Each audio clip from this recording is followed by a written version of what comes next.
Are you curious about how to start the school year in a way that creates a safe space for students and cultivates strong relationships?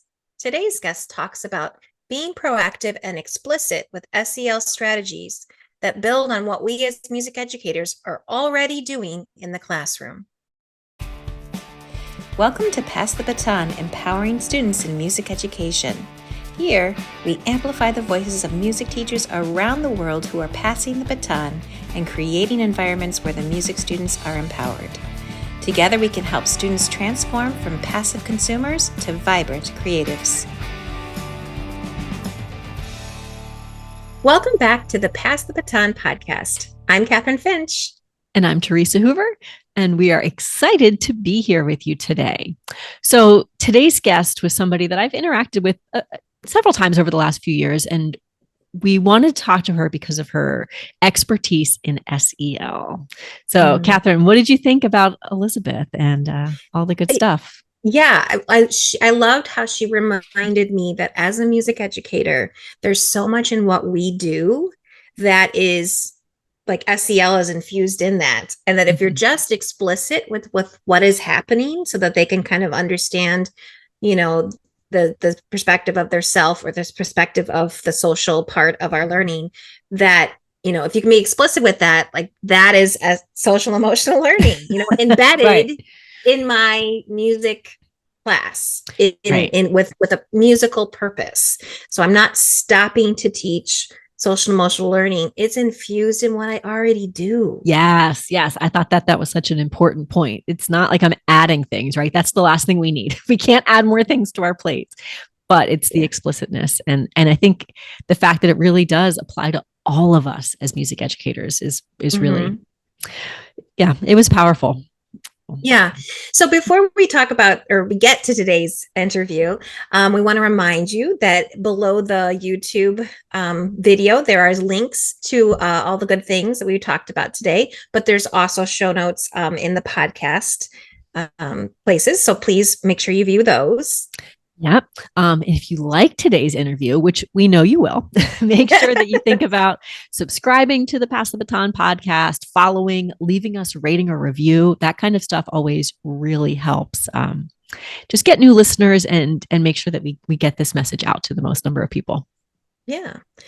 We also just launched a Buy Me a Coffee site, which is nice because for less than the cost of a cup of coffee, you can send us some support, which really helps us with podcast and hosting fees, all kinds of website expenses, etc. Yeah, we made sure we put some little extra goodies in there as well. So be sure to check that out. Also linked below.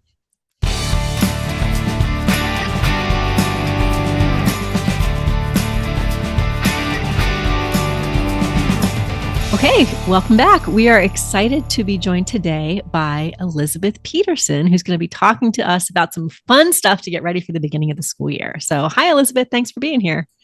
Hello. I'm so excited to be here with you, Theresa and Kathryn. So thank you for having me on.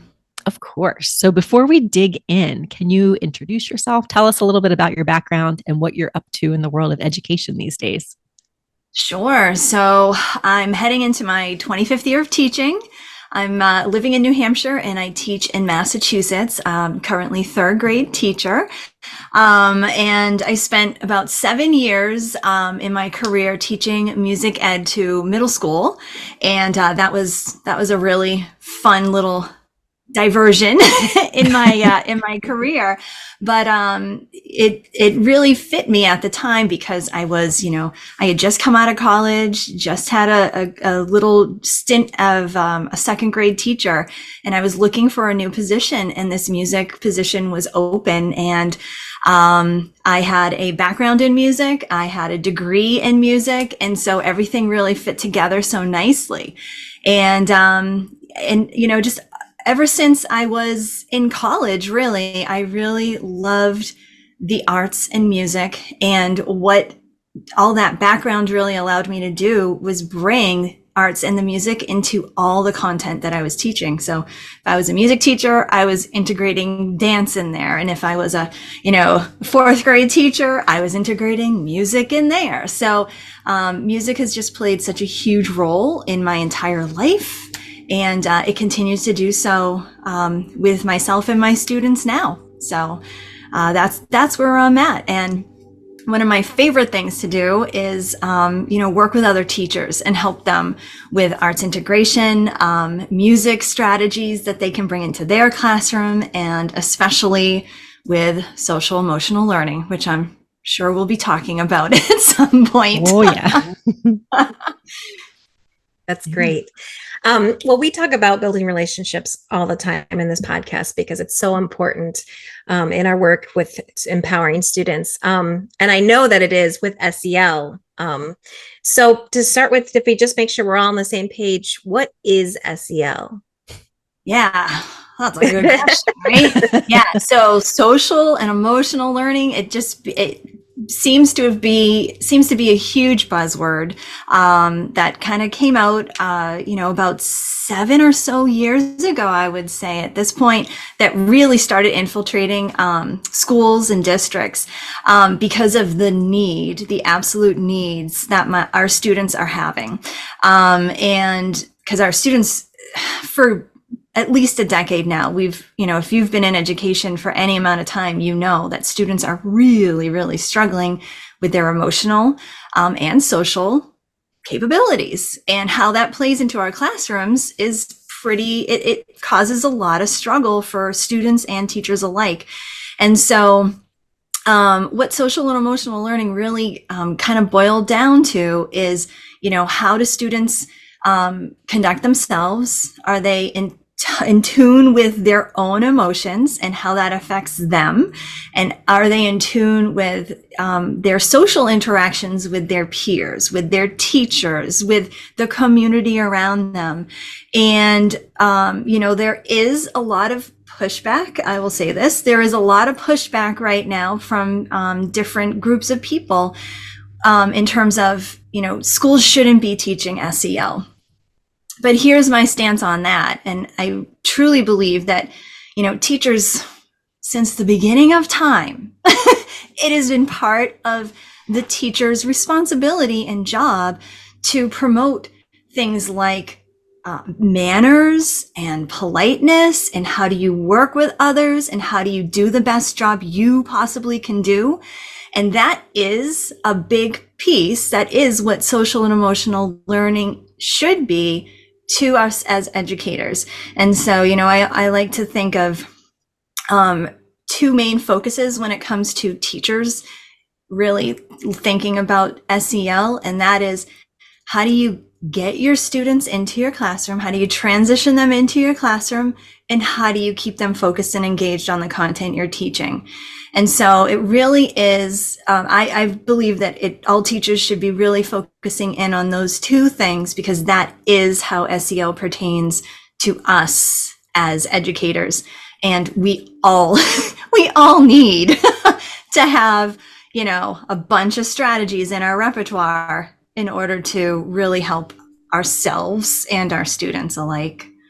Yeah. I think when someone talked to me about, I think I read a book that was talking about lagging skills, and we all have lagging skills, right? Like there's just sometimes where we've missed some information about how to deal with something or how to react to something, or, we have a trigger that we don't even realize we have. And once you kind of look at it like that, like, oh my goodness, every time my friend goes to the water fountain, there's a little bit of a disconnect there for whatever reason. But once we help them figure that out, or we help see what the problem is, it's, I guess I agree with what you're saying. Like it's seeing it that way of like, where is the step we're missing, and how can I help my friend, solve their own problem, or figure out what the trigger is, Yeah. It's really about being a good human. Yep.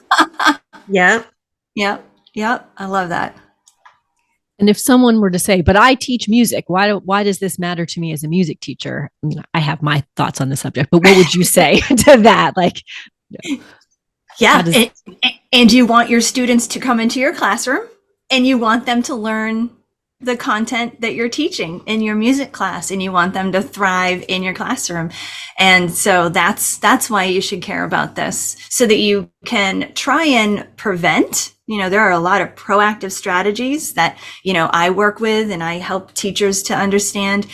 that will help students to come into your classroom and not have a meltdown and not, start acting out and not refuse to do what you're doing. And so, teachers, all content, all grade levels are dealing with some form of student struggles. And so that's why a music educator should absolutely, and not to mention just the natural connections between music and emotion, right? And music and being social with others. I mean, I literally could talk about this all day because I think music is just one of those art forms that just really embodies everything that social and emotional learning really is all about. Yeah. Oh, that. I love it. Yeah. You said what I was thinking, but so much better. So that's perfect. So, oh, good. Right now we're recording in the summer, which is lovely, but this episode is going to be releasing right around the time school starts for a lot of people. So teachers are thinking about how we are starting the school year, how we're setting things up. And as Kathryn mentioned before, we've recognized that in the world of trying to give students ownership and build that place for empowerment, we really also need some good relationships in the classroom. You can't just do this work.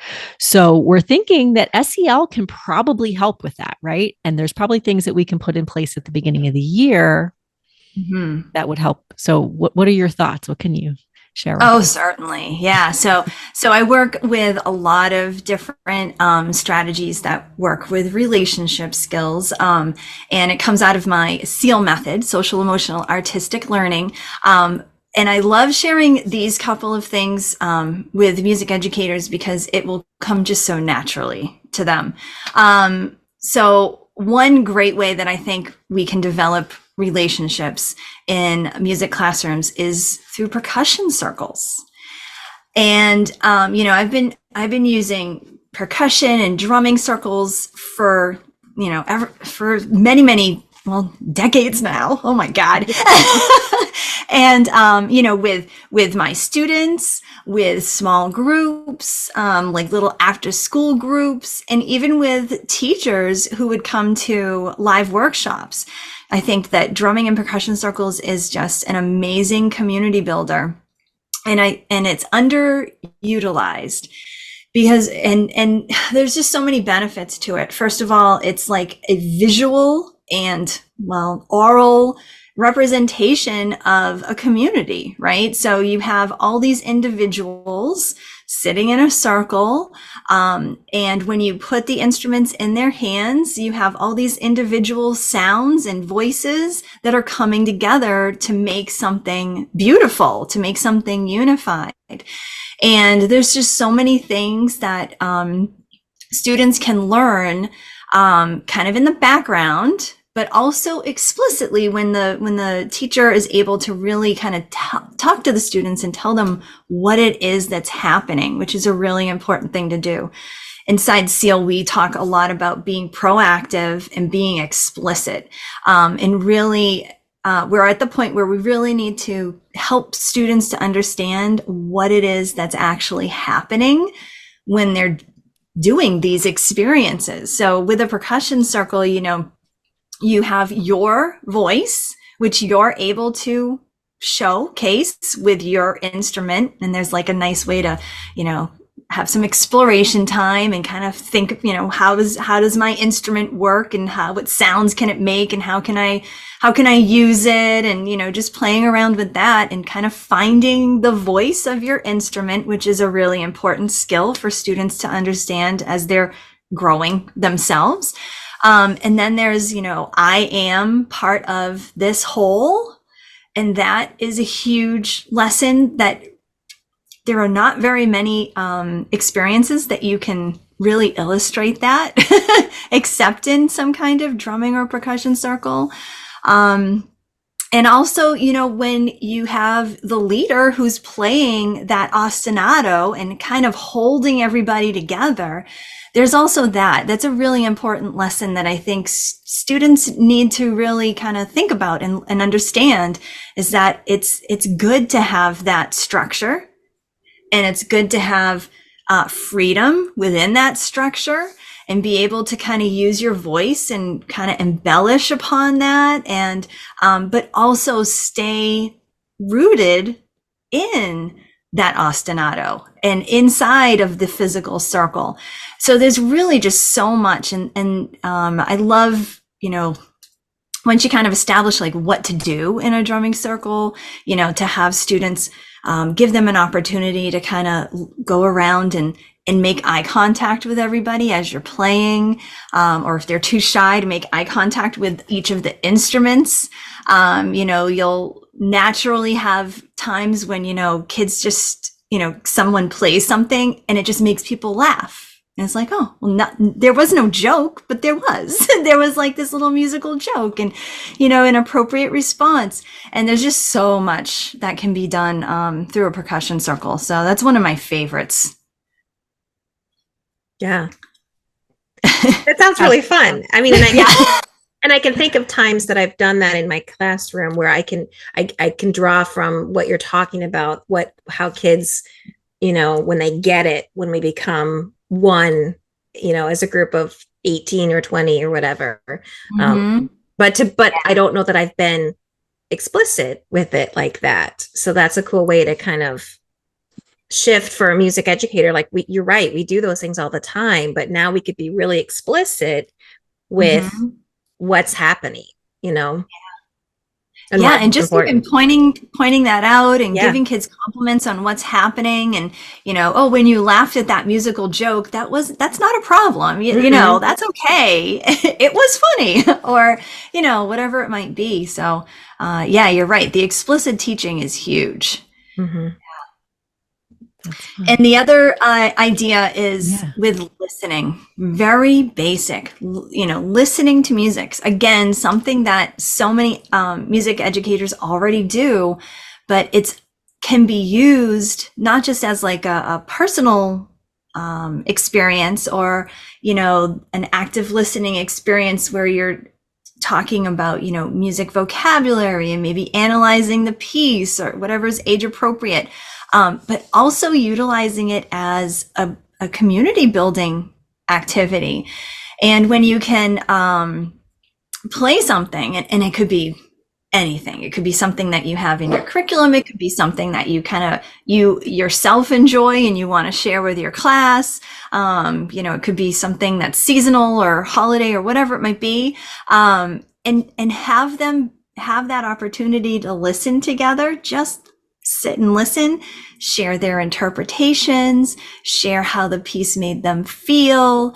And it's a nice way to get a little bit of self-awareness, right? Understanding how, for example, you feel when you listen to a certain piece of music, or what images come to your mind, but then to be able to really share that inside the group, inside your classroom, to see, oh, this made me feel sad. This made me feel sad too. Well, this made me feel angry. I don't know where you got that. Just to have those really good conversations about, how people do see and come to the same situation. In this case, it's listening to the same piece of music, but have different reactions to it. And what that does, if you continue to do that type of exercise with your class, what it does is it helps them to see others' perspectives and helps them to have empathy for others. And, we're often asked in schools to do an SEL program. That's something that I'm actually asked to do in my school. And, there's a lesson on empathy and perspective taking. And I read it from a script and I ask questions. And sometimes we look at a photograph and sometimes we watch a little video, but nothing compares to when I am able to, and I do this in my own classroom, when we are able to listen to a piece of music together and discuss how things made us feel, what our interpretations are, and me being the person who is going to then explicitly teach these skills, help them to understand that it's okay that it made you mad and made you sad, and you were so much at peace, you were about to fall asleep. All these different reactions to it. It's all okay, because we all come to things with differences, and that's okay. I love that. I come at this a lot of times from the ensemble perspective, and a lot of us as ensemble directors, we're preparing for performance, and we're working on the notes, and we're working on the rhythms, and maybe that stuff above and below the note, like the articulations and the dynamics. But what you're talking about is the emotional intent. And not even the emotional intent of the composer, but with that also what that makes somebody feel when they're listening to it. And I feel like sometimes we forget about that when we're so worried about getting it right, that we forget that music does evoke these emotions, and it might be different. So I think the fact that we're talking about this as an SEL moment, right, as something that's going to help us in the classroom with our social emotional, our building relationships, but it's going to transition into what we do as musicians as well. Is that what you've noticed? Yeah, absolutely. When you can help your budding musicians to really understand that there is more beyond the notes and getting the correct notes. I love Beethoven. His quote about, I'm not going to quote it correctly, but basically, if you get a wrong note, who cares? But if you don't play with the right emotion, that's a problem, right? And so that's what takes those musicians to the next level. Being able to feel it themselves, and then if they're performing, being able to convey that and help to express the intent that they have in their performance. I mean, that's something really amazing for musicians to be able to do as they grow with their instruments. Absolutely. And the emotions that doesn't come last. We don't add that at the end. Right. And I think by what you're saying, if we're infusing this already into our listening, into the things we do at the beginning of the year, it's going to be a more natural and seamless transition to think and you just made way. me think when I was I remember when I would practice like a Chopin piece on the piano, and I would just start it right that first moment, and I'd start playing it, and I'm like, oh my gosh, this is so beautiful. Right. And I was, fumbling over the notes, and I just could be like, oh, this is amazing. And so, that almost even gave me the motivation to keep learning and getting those notes right, so that I could do it justice. Yes. And you're talking about the beauty, but that also comes with things that are like exciting, right? And fast, and it gets your heart going. And so it's all of the emotions. Including the anger. Yeah. And the whatever it might be. Yeah. Right. All of it.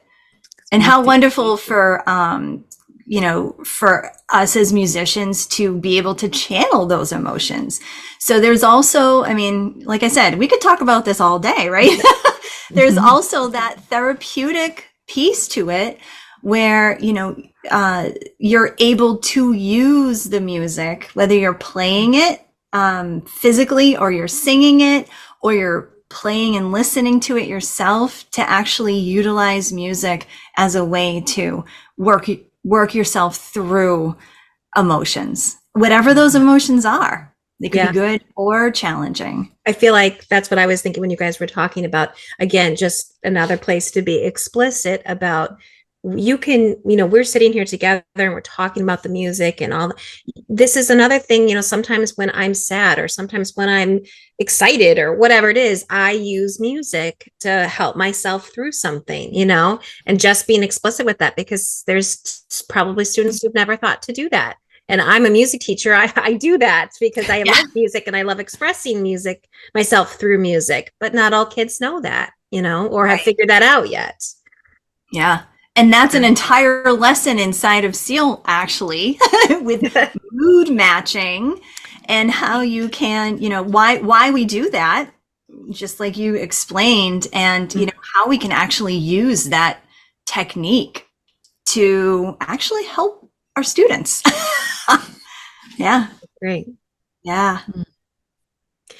I know we've talked about, the benefits of students through kind of all of this, but what are some like explicit benefits that you see when you do these kind of activities and when you're explicit with your instruction about it? Yeah, so like I said, a big part of this is being proactive. Mm-hmm. Um, and if you, I mean, we're gonna hopefully be dropping this at the beginning of a school year, right? Mhm. And even if, someone's listening mid-year or even near the end, just whenever you think this is something that you can start establishing in your classroom, in a proactive way, which all that does is helps your students understand that you are a caring, creative teacher. You want your classroom to be a safe learning environment for your students.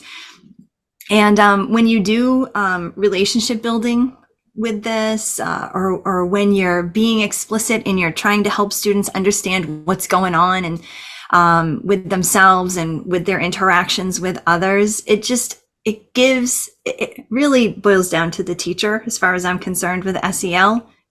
I think the teacher is the most important part of the classroom. And so if you can have that understanding of what your role is in the classroom, yes, it's teacher first, but part of that is also a big part of that is creating that safe learning environment for your students. And if you're proactive with this and you're explicit with this, your students will come into your classroom willingly. Because I don't know about you, but I've had students who have a hard time walking into school or walking into the classroom or even just transitioning from one thing to another. So, you can help to soften that for them so that they're able to come in, they have maybe a smile on their face, able to work a little bit better with others because through these experiences, you've shown your students that, this is a good place for you to be, and it's okay for you to be here. Yeah. And I can imagine when they sit in a circle and you want to hear their what mood did it strike you, or what were you thinking when you listened to this song? I mean, you want to hear my voice. My voice matters in this room, and that's huge. I mean, I want to then go back to that classroom because that teacher wants to know what I'm thinking, and that's huge for a student. It is, yeah. Yeah. And I was even thinking the same with the idea of like the drumming and percussion circles. Like you're asking to hear their musical voices, and you're showing this trust that I'm going to give you an instrument and we're all going to play. And I think that's a big thing.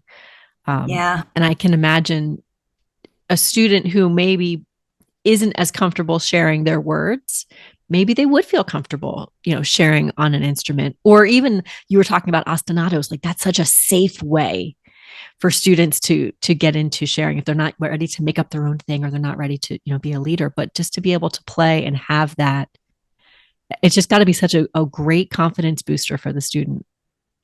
Yeah. Yeah. And a quick tip for that, because not all students will be thrilled to play in a percussion circle of sorts, is I would always have a bunch of little egg shakers that didn't make a lot of noise, or sometimes I would even find like party favors at like the dollar store that had little maracas or little tambourines that were just enough for some of those shyer kids so that they could be part, and then of course there's the kid who wants, a huge tambourine or right. the little play cymbals or something. But it's, everyone should be able to find their own instrument voice too. Yeah. Yeah, I love that too, because when so they have choice in what they want to pick, and probably you as the teacher are then stepping back and just taking note, who is the one who's like tambourine, but who's the other one that's like, I think I might just use the egg shaker. And that's so much great information on the first day or the whatever day you're doing this. But, there's so much to learn from that. Yes. Yeah. That's so fun to think about. Yeah, I love it all. So if somebody listening here we are, it's the first week of school, it's getting ready for the first week. What would be like the first thing that you would suggest they try? Like if we kind of call this the something people could do tomorrow. What would you recommend? Yeah. Well, if you are adventurous and you want to start off with some instruments, I would say go for that.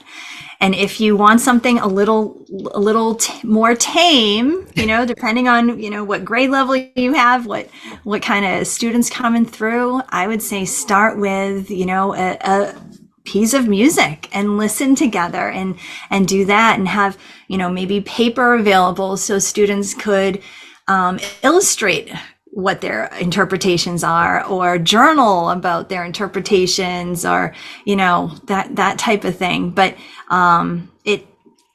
those two ideas I think are great for first day.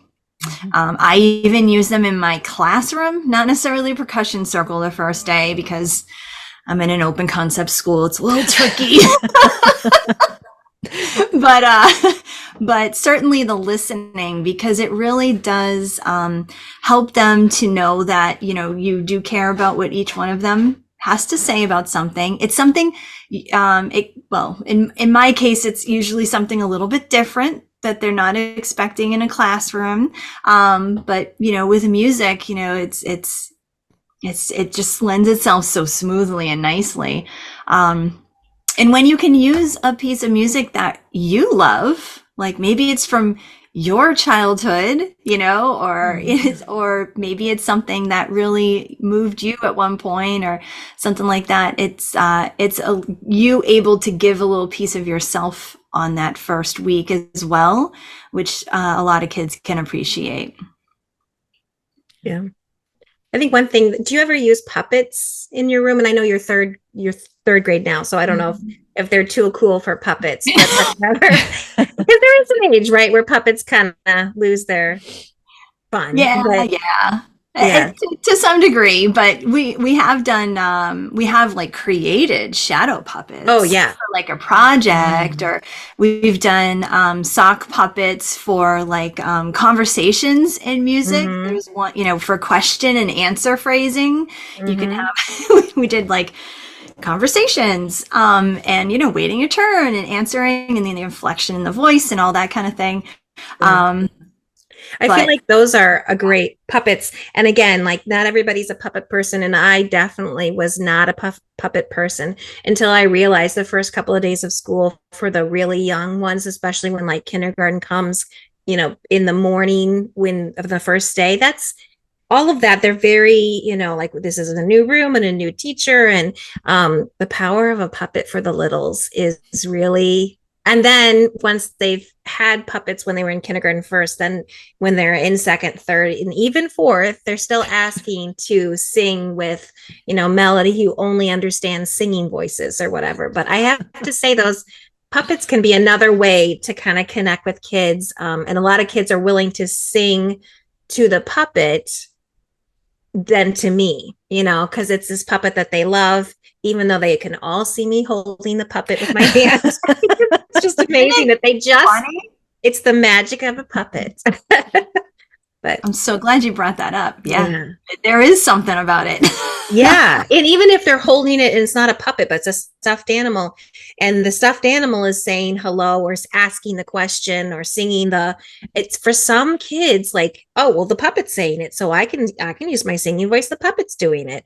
I don't know what that is, but it's like, we just roll with it in the room, because some kids just need that, the mask almost, like they just need a little bit of separation of themselves. Yeah. That's until they're ready, Yeah, absolutely. In fact, this is what I have in my classroom, our little seal. And once I introduce him to the classroom, it's just like, oh, sometimes they just put him on their desk, or, they need to, it's amazing what a stuffed animal or a puppet can do. Yeah. I know. And I have a coworker who is in the room too sometimes. And I said, I'm going to do a puppet today. You certainly don't have to. I know not everybody's a puppet person. And she was like, yeah, I think I'm not going to do the puppet, until she tried it one day and was like, there is magic with that puppet. She just So yeah, it's one of those things to try, and you certainly feel goofy doing it, but kids love it. So If it works, it works. Okay, so at this point, I'd like to hear from any middle or high school people who have tried the puppet. Right? Just kidding. I think it's like stickers. Yeah. If you just have it there, or Mhm. if you just bring out a thing of stickers and you happen to put it on a paper, they get excited. Yeah. And that does Yeah. work in middle school. That stickers still carry through. I think the high school kids usually just need food. If you feed them, that's when the magic will happen. Lollipops, absolutely. Yeah. Yeah. Oh my Yeah. goodness. It's so fun. Well, one thing we've been asking all of our guests this season is just, we're kind of, we throw around empowering music students all the time. And Theresa and I get what that means, but we're starting to understand that, empowerment means something different for everyone. So we wondered, as an educator, what does it mean? What does student empowerment mean to you? Oh, that's a good one. I think that student empowerment really is all in giving them experiences to kind of play around a little bit and explore a little bit for themselves. So, just as the teacher, being able to give opportunities every once in a while, whenever you can, where students do have a little bit of choice. And then you're able to guide them. Again, I think it kind of goes with that freedom and structure. You're giving them the structure of what an activity or a project might be, but then giving them a freedom to really explore how they can complete that project. And this could be, for littles up through high school, just being able, to give them opportunities like that. So much of a student and a teacher's day right now is structured and scheduled and step by step and sometimes scripted. And so that vibe is kind of coming off of teachers. And what I think, hopefully it hasn't been happening as much in the music classroom as other parts of the day. And so I think music educators really have such an amazing opportunity to really give students something that they can really thrive at. And let's face it, almost, I won't say every single kid loves music, but I would say almost every kid is, inundated with music, listens to music, has opinions about music.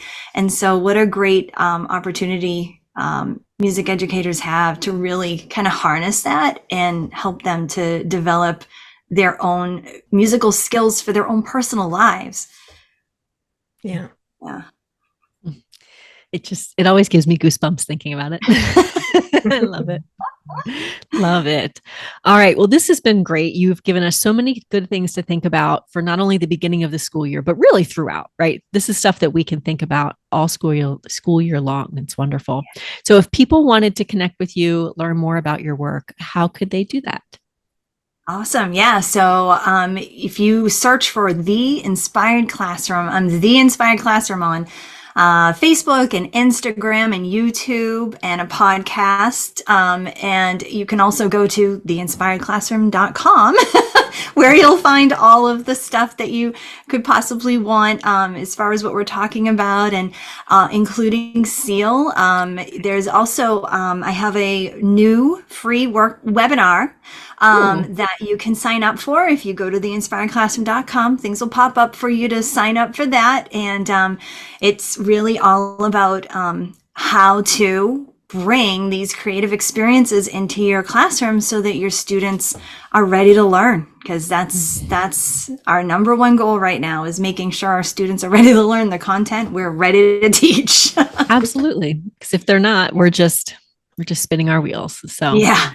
oh my goodness. That sounds really great. Well, we'll make sure that we put links to all of those things in the show notes so people can access them. And Excellent. and we're excited to see what's to come this school year for everybody. Yeah. Yeah.